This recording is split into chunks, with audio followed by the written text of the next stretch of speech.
श्री शिवाय नमस्तुभ्यम दोस्तों, मेरे चैनल ओम रूही ब्लॉग में मैं रूही मिश्रा अपने चैनल में आप सभी का स्वागत करती हूँ। व्रत में हम सभी को फलाहार कैसे बनाना चाहिए और किन 5 बातों का ध्यान रखना चाहिए। हम सभी बहनें पूजा पाठ के साथ साथ व्रत को भी करते हैं और व्रत के नियम को भी हमें जानना चाहिए और फलाहार बनाने और करने का सही नियम भी हमें जरूर जानना चाहिए। जब हम व्रत करते हैं और व्रत का हमें पूर्ण फल प्राप्त हो, हमारा व्रत का भी फल प्राप्त हो, तो हमें छोटी छोटी जानकारियां ज़रूर रखना चाहिए। तो आज मैं आप सभी को फलाहार से जुड़ी जानकारी व्रत में शेयर करूंगी, जो कि आज पुत्रदा एकादशी था। स्वयं मैंने भी फलाहार बनाया है और बनाते समय मैं किन बातों का ध्यान रखती हूं और आप सभी को भी ज़रूर रखना चाहिए। तो वीडियो की जानकारी के लिए वीडियो के अंत तक बने रहिएगा। वीडियो को लाइक और कमेंट में हर हर महादेव का नारा ज़रूर लगाइएगा। अगले दिन प्रदोष है और पुत्रदा एकादशी है, तो ऐसे में मैं पुत्रदा एकादशी के दिन जो है सेंधा नमक खा रही हूँ, क्योंकि अगले दिन जो प्रदोष का व्रत होता है उसमें मैं नमक ग्रहण नहीं करती हूँ और यहाँ तक कि मैं चाय पानी सिर्फ लेती हूँ। प्रदोष काल की पूजा करने के बाद ही कुछ ग्रहण करती हूँ। ये मेरा संकल्प होता है। जब मैं प्रदोष काल की प्रदोष के दिन की पूजा कर लेती हूँ पार्थिव शिवलिंग, तभी मैं कुछ ग्रहण करती हूँ, सिर्फ चाय पानी पे रहती हूँ।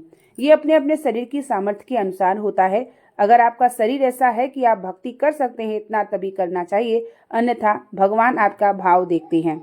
जब हम फलाहार बनाते हैं तो हमें किन 5 बातों का ध्यान रखना चाहिए। देखिए, जैसे कि मैं फलाहार बना भी रही हूँ, मेरा पूजा पाठ हो चुका है, बच्चे भी खा चुके हैं, गौ माता को मैं दे चुकी हूँ, चिड़ियों के लिए भी निकाल चुका है, यानी सबका ध्यान देने के बाद मैं अपने लिए तैयार कर रही हूँ। फलाहार बनाते समय सबसे पहला ये है कि हमें अपने रसोई घर को साफ और स्वच्छ रखना चाहिए। जो भी हम चूल्हे पे बनाएंगे, जो भी बर्तन होना चाहिए, जो भी जल होना चाहिए, वो साफ सुथरा होना चाहिए, जूठे पे ना बनाएं। दूसरा है कि देखिए, मैंने चप्पल नहीं पहना है। मैं तो हमेशा चप्पल नहीं पहनती हूँ अपने घर में, क्योंकि हमारे घर में भगवान की पूजा पाठ और हर जगह कहीं ना कहीं किसी न किसी भगवान का स्थान होता है, तो इसलिए मैं चप्पल तो वैसे भी धारण नहीं करती। लेकिन जो महिलाएं चप्पल धारण करती हैं, जब आप व्रत का प्रसाद बनाती हैं या आप फलाहार बनाते हैं, तो उस समय आप बिल्कुल भी चप्पल को धारण ना करें। और फलाहार आप स्वयं बनाएं अपने लिए। किसी जैसे कोई घर में है और कह दे कि मैं फलाहार बना दूं, आप खा लो, तो कोशिश करना चाहिए कि व्रत का फल हम जितना अपने आप को प्राप्त कर सके। इसीलिए यहाँ तक कहा जाता है कि जब आप कोई व्रत करते हैं तो व्रत की में जब भगवान को भोग तैयार करते हैं तो किसी और से ना बनवाइए, स्वयं बनाइए। स्वयं जब आप भोग बना करके भगवान को अर्पित करते हैं तो उसका फल आपको मिलता है। पूजा की थाली भी आपको अपने से तैयार करनी चाहिए। इससे जुड़ी हुई जानकारी मैं आपको एक दिन जरूर शेयर करूंगी, जो बहुत ही आप सबके लिए महत्वपूर्ण है। तो आज मैं फलाहार बना रही थी और मैंने सोचा अपनी बहनों को ये भी शेयर करूं, क्योंकि आप सब व्रत करते हैं और व्रत का फल भी आपको मिलना चाहिए। और व्रत जब आप फलाहार बनाते हैं तो उस समय आप जो है साफ स्वच्छता का ध्यान रखिए। और फलाहार बनाने के बाद सबसे पहले लड्डू गोपाल को, जो भगवान हैं, उन्हें भोग लगाइए तुलसी डाल करके। पहले हमें नहीं खाना चाहिए जो भी हम फलाहार बनाते हैं, और पहले आपको जो है भगवान को निकालना चाहिए। उसके बाद अगर आपके घर में कोई कन्या है तो उसको भी खिलाना। जैसे मेरी बेटी है तो वो मेरे थाली के में खा लेती है, तो पहले मैं उसे खिला देती हूँ। अगर आपके घर में है तो ठीक, नहीं है तो कोई बात नहीं, और आपने भगवान को भोग तो लगा ही दिया है। साथ में जब आप चाय बनाते हैं या आप मूंगफली, मखाना या आप कोई चीज़ घी का इस्तेमाल करते हैं, तो आप इस बात का ध्यान रखिएगा कि वो जूठा नहीं होना चाहिए। यानी आप जो डेली यूज़ करते हैं उसको अलग रखिए, और जो आप प्रसाद बनाते हैं, जो आप भोग बनाते हैं, जो आप फलाहार बनाते हैं, उसको आप अलग रखिए। साफ स्वच्छता का विशेष ध्यान रखिए। अगर आप व्रत करते हैं तो आपको साफ स्वच्छता का ध्यान जरूर रखना चाहिए फलाहार बनाते समय भी। और उसके बाद सुबह की पूजा कर लेने के बाद ही हमें फलाहार करना चाहिए। और ये देखिए, मैं यहाँ पहले भगवान की थाली तैयार कर रही हूँ। जो जो मैं बनाई हूँ वो पहले मैं भगवान को चढ़ा लूँगी, उसके बाद ही हमें खाना चाहिए, चाहे कोई भी व्रत हो आपका। और उसके बाद जो है, जब हम फलाहार करते हैं तो आगे ये भी बताएंगे कि हमें फलाहार कैसे करना चाहिए। और दिन भर हमें फलाहार नहीं करना चाहिए। अगर आप व्रत करते हैं तो किसी संकल्प में हैं, तो आप कहीं ना कहीं भगवान की आप तपस्या में होते हैं। जब आप व्रत करते हैं तो व्रत करते समय दिन भर नहीं खाना चाहिए। आप जैसे एक समय बना लीजिए, सुबह खाएंगे या शाम को खाएंगे या दोपहर में खाएंगे या जितनी बार खाएंगे समय। दिन भर हमें खाने से हमें व्रत का कोई फल नहीं मिलता। हम व्रत करते हैं तो भगवान को, अपने शरीर को एक संकल्प में करते हैं कि हम आज व्रत नहीं रहेंगे और भगवान की हम आज भक्ति करेंगे, तो ऐसे में अगर हम दिन भर खाएंगे तो उसका कोई फल नहीं मिलता। जैसे मैं प्रदोष के दिन बिल्कुल भी मैं कुछ नहीं खाती हूँ, सुबह से चाय पानी पे रहती हूँ, प्रदोष काल की पूजा के बाद ही ग्रहण करती हूँ।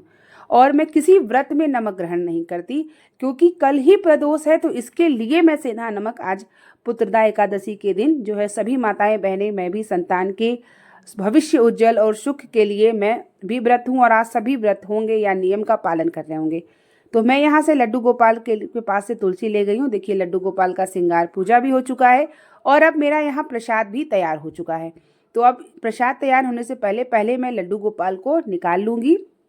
और गौ माता जो है, मैं सुबह आ चुकी थी, तो गौ माता सबसे आपको बताऊं मैं कि ये बहुत ही बड़ी कृपा होती है कि मेरे अक्सर गेट के सामने बैठ जाती हैं गौ माता। और आज मैंने उनको केला और रोटी दिया, और रोटी केला खाने के बाद गौ माता मेरे गेट के पास ही गोबर करके चली गई। और इतना शुभ संकेत होता है, क्योंकि गोबर में माता लक्ष्मी का निवास होता है, और वो भी एकादशी के दिन। एकादशी के दिन अगर गौ माता का हम दर्शन कर लेते हैं तो साक्षात नारायण का, क्योंकि 33 कोटि देवता हमारे गौ माता में विराजमान होते हैं। और आज मैं इतनी खुश हुई कि गोबर मतलब करके चले गए मेन द्वार पे, क्योंकि ये कहीं ना कहीं माता लक्ष्मी की कृपा होती है, और ये ईश्वर की। जब हम इतना भाव से जुड़ते हैं ना, तो ये सब संकेत हमें प्राप्त होता है। जैसे शाम के समय नंदी जी आ जाते हैं, और शाम के समय जैसे सुबह अक्सर गौ माता आके बीच गेट पे बैठ जाती है, तो ये सब कहीं ना कहीं ईश्वर की कृपा होती है। तो यहाँ पे मैं सेंधा नमक डाल रही हूँ, और सुबह बच्चों को, परिवार को, सबको भोजन करा लीजिए। ऐसा नहीं है कि आप भगवान बच्चों को भूखा रखें और हम व्रत में हैं तो हम बना लेंगे। पहले परिवार का भी ध्यान दे लीजिए, और उसके बाद फिर आप जो है पूजा पाठ कर लीजिए। उसके बाद हमें फलाहार, चाय पानी आप करते रहिए, कोई दिक्कत नहीं है। साथ ही जब हम भोग, जैसे हम प्रसाद जो भी हम फलाहार करते हैं, तो हमें नीचे आसन लगा करके और ग्लास में जल लेकर के आचमनी करके तब हमें प्रसाद ग्रहण करना चाहिए, फलाहार। और फलाहार करते समय हमें ज़्यादा बोलना नहीं चाहिए, और बार बार उठना भी नहीं चाहिए, क्योंकि आप व्रत में हैं, संकल्प में हैं, नियम में हैं। तो व्रत में जैसे हम डेली पूजा करते हैं, हमें उठना नहीं चाहिए, वैसे हमें जब हम प्रसाद ग्रहण कर रहे हैं यानी फलाहार ले रहे हैं, तो उस समय हमें बार बार उठना भी नहीं चाहिए। प्रयास करिए, अगर संभव हो तो ऐसा ज़रूर किया करिए। तो यहाँ पहले मैं लड्डू गोपाल को खिला लेती हूँ, और स्वयं ग्रहण करूँगी। पूजा पाठ से जुड़ी जानकारी मैं आपको शेयर करती हूँ। मैंने सोचा कि ये सब भी जानकारियाँ आप सभी को प्राप्त होना बहुत ज़रूरी होता है। सही तरीके से फलाहार करते हैं, सही तरीके से व्रत करते हैं, तो आपका व्रत पूर्ण होता है, फलित होता है। और व्रत के दरमियान हमें किसी के घर का चाय पानी कुछ नहीं ग्रहण करना चाहिए। मैं आपको अक्सर वीडियो में बताती भी हूँ, क्योंकि अगर आप कहीं का कुछ खा लेते हैं ना, तो आपको व्रत का फल पूरा नहीं मिलता, उसको भी प्राप्त हो जाता है। यहाँ तक कि अगर आपके घर में कोई आ जाता है व्यक्ति, तो उसको आप फलाहार कराइए तो उसका कई गुना फल प्राप्त होता है। तो यहाँ पर मेरी थाली तैयार हो चुकी है, और अब मैं जो है सब भगवान को भी भोग लगा चुकी हूँ, गौ माता खा चुके हैं, सब खा चुके हैं। तो अब मेरा जो है फलाहार करने का समय आ चुका है। तो अब मैं चल के पहले नीचे बैठूंगी, और कैसे करती हूँ मैं आगे ये भी दिखाऊंगी। उम्मीद कर रही हूँ कि वीडियो आपको लिए काफ़ी हेल्पफुल होगी। और अब मैं यहाँ पे फलाहार आचमन करने की बात कर लेती हूँ। तो आप सबको भी इसी तरीके से फलाहार बनाना चाहिए और करना। मिलते हैं नेक्स्ट वीडियो के साथ, तब तक के लिए आप लोगों को श्री शिवाय नमस्तुभ्यम, हर हर महादेव।